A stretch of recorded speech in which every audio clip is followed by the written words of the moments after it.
Bien, en el presente video vamos a hablar sobre la remuneración en el marco, obviamente, de una relación contractual, una relación jurídica entre trabajador y empleador. Y a los fines de esta ley, es decir, de la ley de contrato de trabajo, el artículo 103 establece que la remuneración es la contraprestación que debe percibir el trabajador como consecuencia del contrato de trabajo. Y dicha remuneración no podrá ser inferior al salario mínimo vital y móvil, y el empleador debe al trabajador la remuneración aunque éste no preste servicios, ¿no? O sea, porque el empleador en ese caso tiene a disposición al trabajador, y el trabajador, aunque no esté prestando servicios, igualmente tendrá derecho a percibir la correspondiente remuneración. Piensen en el supuesto caso que un trabajador sufrió una enfermedad o un accidente inculpables y esté gozando de una licencia por accidente o enfermedad inculpables, y en ese supuesto caso no está ejecutando ningún tipo de actividad laboral, sino que está descansando y recuperándose de su enfermedad o del accidente. Igualmente, en ese caso, el trabajador estará a disposición del empleador, y en el supuesto caso también el empleador debe pagar la remuneración al trabajador, que sería el pago de la licencia en ese caso también, ¿sí? O puede llegar a pasar que el trabajador se haya cansado del empleador y le haya dicho que, bueno, retengo tareas hasta tanto me pagues lo que me debes, que serían los salarios, ¿no? Y en ese supuesto caso, que si no se me pagan los salarios, voy a retener tareas en virtud del artículo 1031 del Código Civil y Comercial Unificado de la Nación, ¿no? Y no todo lo que va a recibir el trabajador va a ser una remuneración, es decir, que puede también recibir ciertas prestaciones en especie no remunerativas. Y se debe, otra característica como vimos, es que se debe la remuneración aunque no haya efectiva prestación de tareas, siempre que el trabajador haya estado a disposición en ese caso del empleador. En el caso de la pandemia, por ejemplo, en el año 2020, los trabajadores no estaban prestando tareas, pero igualmente tenían derecho a cobrar la remuneración.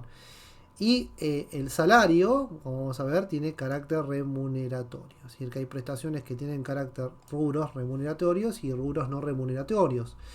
La remuneración siempre tiene carácter oneroso porque el salario siempre configura una ganancia, o es decir, una ventaja patrimonial para el trabajador, y existe una reciprocidad en ese caso, ¿sí?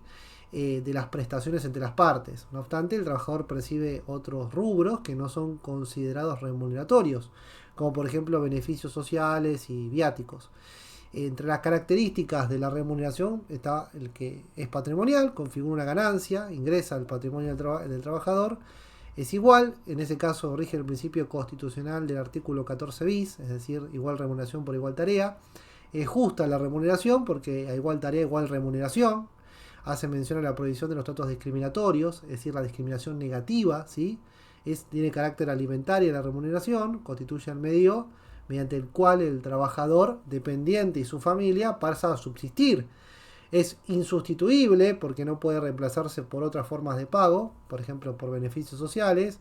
Es dineraria, debe abonarse siempre en dinero de curso legal, y está limitado al 20% el pago de especie. Inalterable e intangible también es la remuneración, porque en ese caso no puede ser disminuido unilateralmente por el empleador, no debe ser inferior al salario mínimo vital y móvil, ni mínimo al convenio, ¿sí? Inembargable, revestir carácter alimentario es embargable hasta la suma del salario mínimo vital y móvil, y si lo supera es embargable pero con límites, ¿sí? Tampoco se puede ceder bajo ningún título y es irrenunciable, es decir, que el trabajador no cobrará, no puede renunciar a la remuneración. Esto forma parte del orden público laboral, ¿no? La remuneración está fijada de acuerdo al convenio colectivo de trabajo aplicable, y pueden las partes, tanto el trabajador como el empleador, pactar un beneficio mejor, aunque no es usual, ¿no? Y sucede en algunas ocasiones que las partes pacten por debajo de lo que dice el convenio. En ese caso siempre se le van a deber al trabajador la diferencia entre lo que dice el convenio y lo que se le paga efectivamente. Entonces hay una diferencia entre la remuneración que percibe realmente el trabajador y lo que se le debe según el convenio, que es la remuneración devengada. Esa diferencia entre remuneración devengada y remuneración percibida, la remuneración que percibe el trabajador y la que figura en las escalas salariales, es lo que va a dar lugar a lo que serían las diferencias salariales con posterioridad. Y el convenio actuaría como una especie de piso salarial y siempre tiene que estar por encima del salario mínimo vital y móvil. Y hay algunos rubros que se denominan beneficios sociales, que se le otorgan al trabajador y que no tienen una relación estrecha con su prestación de tareas. Por ejemplo, el servicio odontológico, el comedor, el pago de gastos de guardería. Y el artículo 103 bis, allá nos hablan de los beneficios sociales, que se denominan beneficios sociales a las prestaciones de naturaleza jurídica de seguridad social no remunerativas no dinerarias y no acumulables ni sustituibles en dinero, que brinda el empleador al trabajador. Es decir, es una especie, bueno, obviamente como su palabra lo indica, es un beneficio, es una ventaja que se le otorga a los trabajadores. Y entre los beneficios sociales se considera la ley, por ejemplo, los servicios del comedor de la empresa, los reingresos de gastos de medicamentos y gastos médicos, por ejemplo, la medicina prepaga, la provisión de ropa de trabajo, los reintegros documentados con comprobantes de gastos de guardería, la provisión de útiles escolares, el otorgamiento, pago debidamente documentado de cursos o seminarios de capacitación o especialización, eh, el pago de gastos de sepelio de familiares a cargo del trabajador debidamente documentados con comprobantes. Y esto no forma parte de la remuneración. Ya el artículo 106 del ST habla de los viáticos, también habla de los viáticos que serán considerados como remuneración excepto en la parte efectivamente gastada y acreditada por medios de comprobantes. Ahora, ¿quiénes determinan los salarios de los trabajadores? Los sujetos colectivos del derecho son los que determinan los salarios de los trabajadores en cada área o actividad.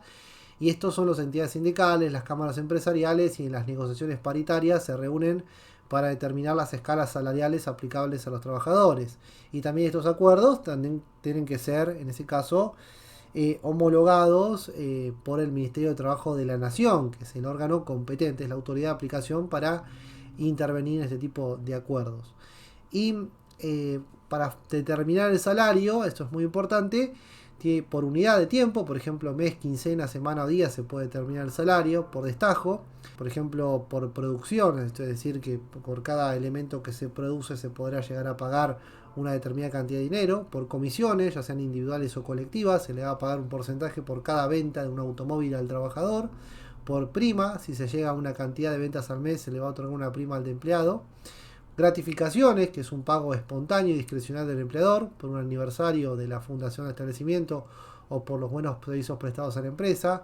Participación en las ganancias de su habitación a un trabajador, en este caso el trabajador debe tener control sobre los números de la empresa. Las propinas también, bueno, esto es muy discutido si forman o no parte de la remuneración. Y los viáticos, ¿sí? Pueden llegar a pagarse este tipo de elementos que pueden llegar a constituir o no una remuneración. El plazo para pagar la remuneración es de 4 días hábiles si es mensual o quincenal, 3 días hábiles si es semanal, y cuando el pago es por hora también es semanal la liquidación.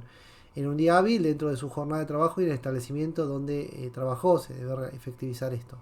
Y la forma de pago puede ser en efectivo si ha sido abonado o cheque, por ejemplo, o directamente en la actualidad puede llegar a pagarse la remuneración mediante transferencia bancaria. Con respecto a la prueba, el recibo, ¿no?, del salario firmado por las partes con todas sus formalidades de la ley que está en el artículo 140, que tiene que identificar a las partes, el número de quit, el domicilio, los rubros remunerativos y no remunerativos, tiene que figurar en el recibo de haberes, esto es muy importante, la fecha y lugar de pago, el sueldo bruto y el sueldo neto. El sueldo bruto es lo que cobra efectivamente el trabajador sin realizar ningún tipo de descuentos, como por ejemplo obra social, jubilación o cuota sindical.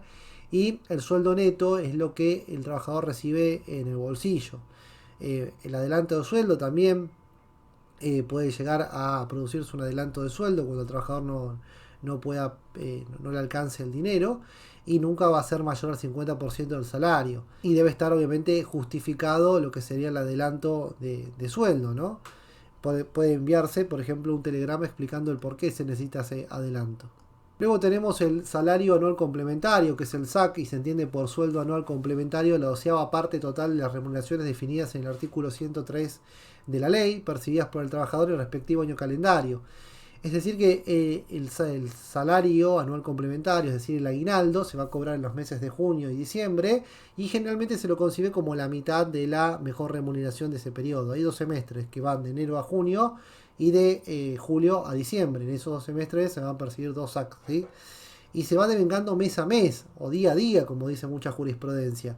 Y el pago es diferido porque se va a pagar en junio y diciembre, 30 de junio o 18 de diciembre, y esto puede llegar a estar determinado también la fecha de pago en un convenio colectivo de trabajo específico. El SAC generalmente se obtiene dividiendo la mejor remuneración de ese semestre dividido 2, que es la mitad del salario que se percibe, y entonces se concibe que el trabajador estará percibiendo no 12 remuneraciones correspondientes a los 12 meses del año, de enero a diciembre, sino que está percibiendo 13 remuneraciones, porque a eso hay que sumarle los 2 aguinaldos, el aguinaldo de junio y el aguinaldo de diciembre.